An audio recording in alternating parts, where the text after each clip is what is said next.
كلنا نعلم أن تغيير الأشكال والأنواع الحيوانات على مرور الزمان، ولكن يوجد مع هذا الشيء انقراض لكثير من الحيوانات. قد تفرحون عند سماعكم لأول مرة عن هذه الحيوانات، لأنهم حيوانات أكثر شراسة من كل الحيوانات التي تعيش في هذا العصر. إليك 10 حيوانات انقرضوا ونحن محظوظون لإنقراضهم. ساميلودون، هذا الحيوان المعروف بأسنان السيفية من صنف القطط. قبل انقراض هذا الحيوان كانت تعيش في القارة الأمريكية. كانت تعيش هذه الحيوانات على شكل جروب متألف من ذكر واحد و10 أنثى. بسبب أسنانه الأمامية التي تبلغ 20 سنتيمتر يظهر هذه الحيوانات أكثر وحشية. سرعة هذه الحيوانات تبلغ 50 كيلومتر في الساعة. انقرضوا هذه الحيوانات قبل 12 ألف سنة. هالوجيجينا، هذه الحشرة تظهر كأنها خيال أو تظهر كأنها من كوكب آخر بشكلها الغير الطبيعي.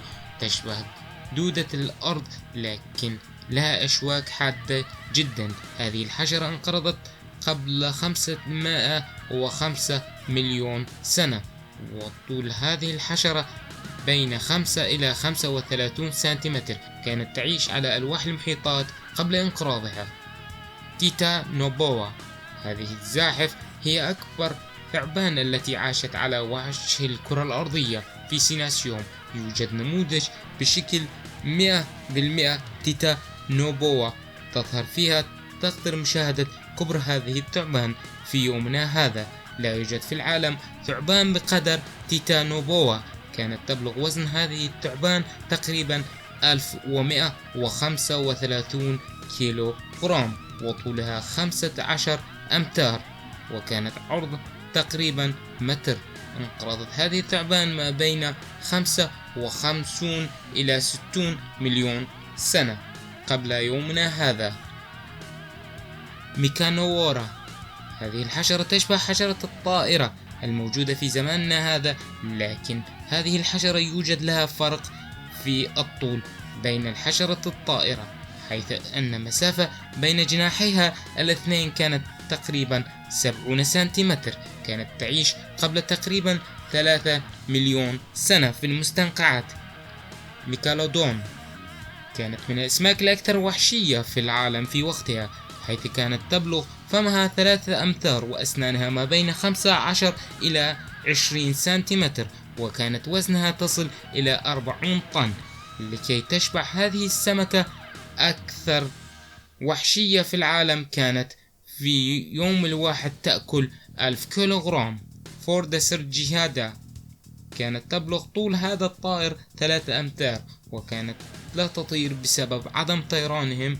كانت هؤلاء الطيور يمتلكون عضلات فخذ قوية جدا، وكانت سريعة بسبب هذه العضلات، وكانوا يفترسون فريستهم من خلال منقارهم القوي. وقد عرفت على مر التاريخ بأنها أقوى منقار كانت يمتلكها هؤلاء الطيور. داينوسوجوس، هذه التمساح عاش قبل ما بين 80 و90 مليون سنة.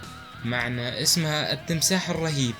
بالرغم عدم معرفتنا لحجم هذه التمساح بشكل مضبوط، لكن حسب ما قالها العلماء بأن طولها 15 أمتار ووزنها 600 كيلوغرام. هيليكروبرين، هذه أيضا من الأسماك المنقرضة وأيضا من الأسماك القرش، يشبهها بالشكل أيضا، لكن هذه تفرق عنها في الفم، حيث أن من الأسفل ملتفة دائرية. لم يصل العلماء على سبب دائرية فمها، لكن وصلوا على حجمها كانت ما بين 8 إلى 10 أمتار، لكن هذه ليست بخطورة من ميكالودون. أندروسارجوس، هذه الحيوان المنقرض كانت من أكبر الحيوانات اللبائن في ذلك الزمان، حيث كانت كبيرة جدا، بحيث كانت يصل وزنها إلى 1700 كيلوغرام. انقرض قبل 36 ألف سنة. كانت تعيش على النباتات واللحوم، أي كانت تأكل كل ما تجدها. في يومنا هذا نجد أن الأسد كبيرة جدا، لكن مقارنة بهذه الحيوان المخيف تظل الأسد قطة صغيرة أمامها.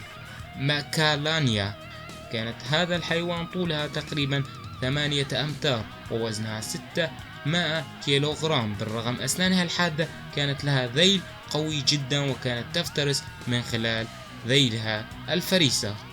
إن عجبك الفيديو لا تنسى الإعجاب بها والاشتراك في قناتنا.